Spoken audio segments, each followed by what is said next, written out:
Hello, నేనండి మీ అరుణాని. ఈరోజు నేను పాల సపోటా తీసుకొచ్చానండి. పాల సపోటాతో నేను జ్యూస్ చేస్తున్నాను.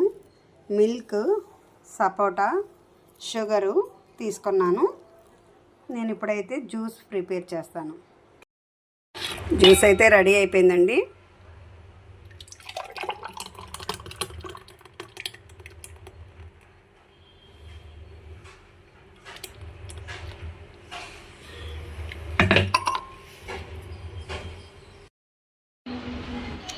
సపోటా జ్యూస్ రెడీ అండి.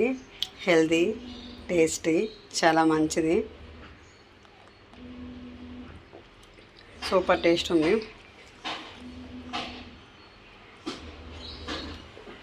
చాలా బాగుందండి. బయట ఎండలు ఎక్కువగా ఉన్నాయి కదా, కాస్తన్నా రిలీఫ్ ఉండాలి అంటే కంపల్సరీ. నేను డ్యూటీ నుంచి వచ్చేసరికి నాకు తల డిమ్ వచ్చినట్టుగా అయిపోయింది. కొంచెం ముందు ఇది తీసుకొని కానీ నేను మిగతా తల చాలా డిమ్ముగాను, చాలా నొప్పిగా అనిపించింది. కొంచెం రిలీఫ్ అయ్యి పని స్టార్ట్ చేసుకోవాలంటే ఓపిక రావడం కోసం నేనైతే నాకు ఎనర్జీ కోసం ఈ జ్యూస్ అయితే తీసుకుంటున్నాను. నచ్చితే ఒక లైక్ చేయండి.